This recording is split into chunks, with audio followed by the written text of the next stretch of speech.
Hello friends, स्वागत है आप लोगों का हमारे इस यूट्यूब चैनल पर। फ्रेंड्स, यहाँ पर आपका पैसेज का लेसन चल रहा है, ओके, यानी कि गद्यांश। तो यहाँ पर 10th नंबर तक ऑलरेडी हमने गद्यांश आपको करा दिया है और यहाँ पर 11th नंबर से स्टार्ट करेंगे फ्रेंड, ओके। तो देखिए फ्रेंड, ये गद्यांश पैसेज नंबर 11। युद्ध में हार या जीत नहीं होती, वहाँ जो होता है लड़ना होता है। लड़ने वाले ही लड़ाई के मैदान में जाता है और उसकी मनसा यानी कि मन में कभी हार या जीत की तत्कालिक संवेदना नहीं होती, ओके। वह हार या जीत निश्चय नहीं करता, ओके। और आगे देखें तो वहाँ पर यह वह अपनी वर्तमान तत्कालिक उपयोगिता का ख्याल रखता हुआ साथ जड़ाकर अस्त्र शस्त्र आदि के साथ रणभूमि में उतर आता है। रणभूमि यानी कि युद्ध क्षेत्र, ओके। यहाँ पर रणभूमि, ओके, रणभूमि मतलब युद्ध क्षेत्र होता है, ये ध्यान रखिएगा, ओके। यहाँ पर तो रणभूमि मतलब युद्ध क्षेत्र, ये कंप्लीट हुआ, ओके। कहाँ पर हमने पढ़ा था? रणभूमि में उतर आता है, ओके।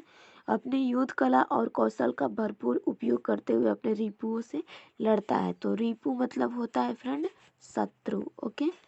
रिपु मतलब ये ध्यान रखिएगा शत्रु होता है। वह रिपु उसका भाई है, बंधु, सगा, पराया का विचार कभी नहीं लाता, ओके।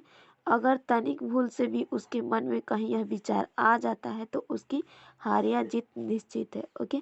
इसीलिए इसमें इमोशंस की कोई इम्पोर्टेंस नहीं रहती, ओके, क्योंकि इम्पोर्टेंस अगर इमोशंस को दें तो हार या जीत निश्चित है, ओके। और यह निश्चय ही एक आदर्श, कुशल और साफ योद्धा कभी नहीं बन पाते, ओके, कभी नहीं करता, क्योंकि यह निश्चय उसे एक सीमा से बांध देता है। और फिर यह भी तो हो सकता है कि उसे कभी जीत या हार का भ्रम अपना धोखा हो जाए, ओके। तो यहाँ पर धोखा भी हो सकता है। उसे लगा वह जीत गया और उन्नत हो जाने के क्रम में अस्वीकार से मारा गया, ओके। और यानी कि गलती से मारा गया अस्वीकार होने से, ओके। तो यह भी कि हार की मायूसी और आत्मघातता के विचार मध्य उसी मैदान रिपु से खाली यह रिपु जख्म मिले जहाँ ये वाला फतह की असीम संभावनाएं तरह लहरा रही है, ओके। तो इस तरह से फ्रेंड यहाँ पर युद्ध के बारे में डिस्कशन दिया है, ओके। तो यहाँ पर अब इसका क्वेश्चंस करते हैं, ओके। ये देखिए, अब इसका क्वेश्चंस करते हैं, ओके। लड़ाई के मैदान में जाता है, कौन जाता है लड़ाई के मैदान में? तो ये देखिए, यहाँ पर लड़ाई के मैदान में, लड़ने वाला ही लड़ाई के मैदान में। तो यहाँ पर आपका आंसर कौन सा हो जाएगा फ्रेंड? देखिए, वह योद्धा जो हार या जीत का तत्काल ख्याल नहीं रखता, ओके। तो यहाँ पर देखिए, लड़ने वाला ही लड़ाई के मैदान में जाता है और उसकी मंशा में कभी हार या जीत की तत्कालिक संवेदना नहीं होती। तो यहाँ पर देखिए, वह योद्धा जो हार या जीत का ख्याल नहीं रखता। तो ये वाला आपका ऑप्शन नंबर डी बिल्कुल राइट आंसर हो जाएगा। तो फ्रेंड्स, अब नेक्स्ट क्वेश्चन देख लेते हैं, ओके। यहाँ पर देखिए, अब क्वेश्चन नंबर सेकेंड देखिए, आरिवार में मारा जाए से आशय है, ओके। आरिवार में मारा जाए से आशय है। तो यहाँ पर हमले में मारा जाए, दुश्मन के हमले में मारा जाए, पीछे से वार में मारा जाए और परिवार से मारा जाए। तो आरिवार में मारा जाए तो इसमें हो जाएगा दुश्मन के हमले में मारा जाए, ओके। क्योंकि यहाँ पर ये वाला दिया है, देखिए यहाँ पर आरिवार से मारा जाए, ओके। यहाँ पर उसे लगा वह जीत गया और उन्मत्त हो लौटने के क्रम में आरिवार से मारा जाए। तो यानी कि दुश्मन के हमले में मारा जाए, तो ये बी राइट आंसर हो जाएगा फ्रेंड, ओके। और तीसरा देखिए, लड़ने वाला रणभूमि में किसका विचार नहीं आता? तो लड़ने वाला किसका विचार नहीं आता, ओके। तो इसे देख लेते हैं। देखिए फ्रेंड, हार या जीत का तो ये तो नहीं होगा, अपने पराये का, अपने रिपु का। तो इसमें सटीक आंसर कौन सा हो जाएगा? रिपु उसका भाई, बंधु है या सगा संबंधी। ये विचार लड़ने वालों को कभी नहीं आता। ओके, तो इस तरह से इसका डी बिल्कुल राइट आंसर हो जाएगा। ओके, इसका डी बिल्कुल राइट आंसर हो जाएगा। तो आई होप कि आपको ये थर्ड नंबर भी क्लियर हो फ्रेंड। तो आगे देखते हैं। ओके, देखिए फ्रेंड, चौथा नंबर, योद्धा की हार या जीत कब निश्चित हो जाती है? जब वह अपने दुश्मनों से डरता है या नहीं डरता है? तो ये नहीं होगा जब उसके मन में यह विचार आ जाता है। ओके, तो ये भी नहीं होगा क्योंकि कौन विचार लिखा ही नहीं है। जब उसके मन में यह विचार आ जाए कि रिपु उसका भाई बंधु या सगा पराया है, तो ये हमारा राइट आंसर हो जाएगा। क्योंकि योद्धा की हार या जीत कब निश्चित होती है?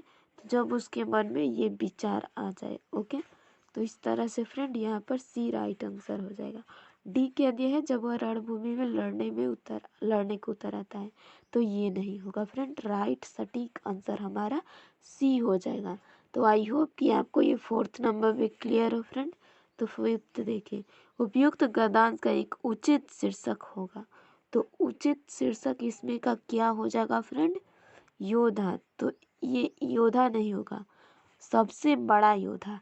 तो फ्रेंड्स यहाँ पर सबसे बड़ा योद्धा भी नहीं हो सकता। ओके, आदर्श और कुशल योद्धा।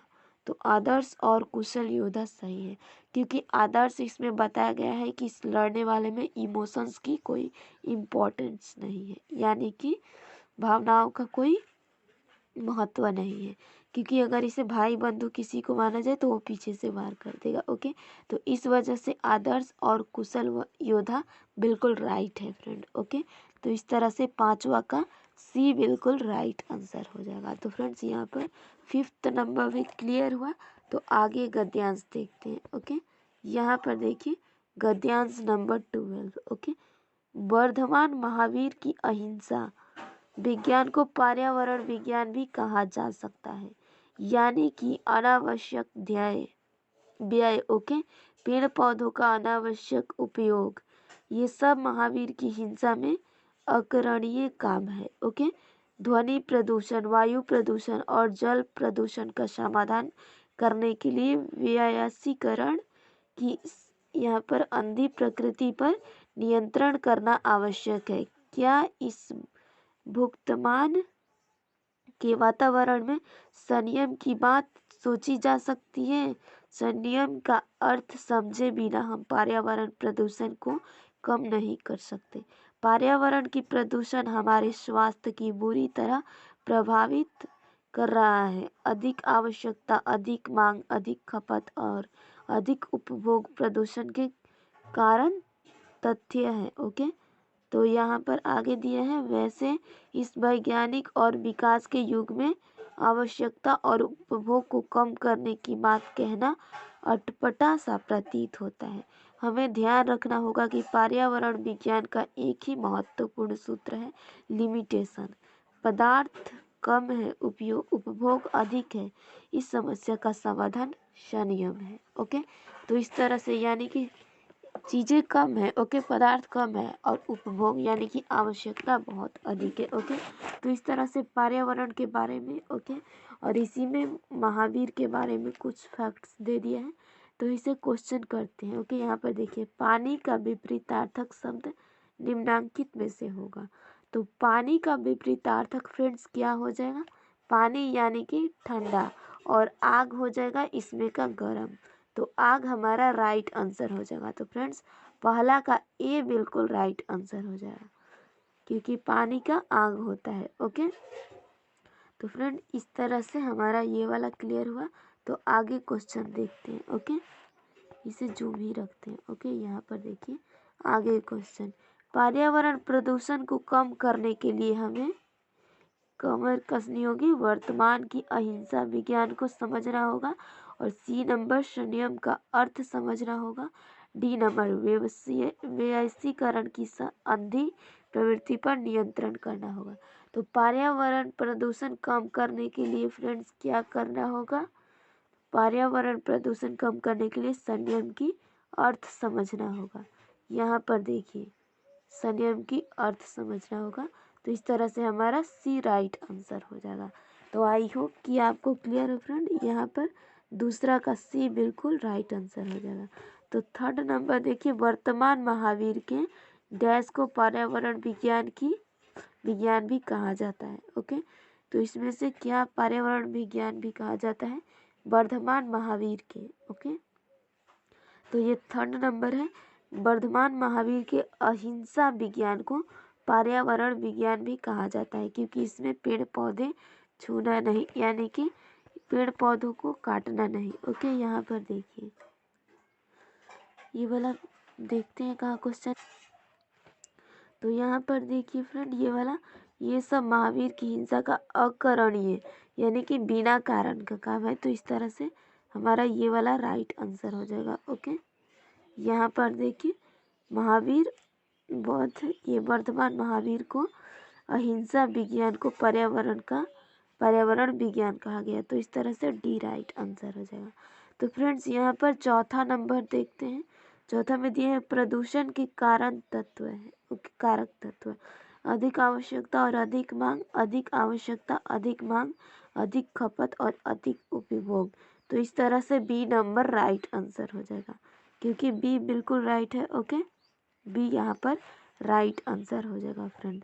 तो आई होप कि आपको ये फोर्थ नंबर क्लियर हो।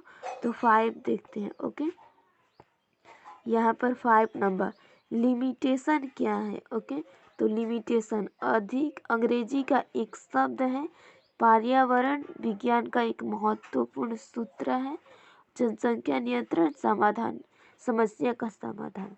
तो इस तरह से फ्रेंड यहाँ पर हो जाएगा पर्यावरण विज्ञान का एक महत्वपूर्ण सूत्र। ओके, तो इस तरह से हमारा बी राइट आंसर हो जाएगा। तो आई होप कि आप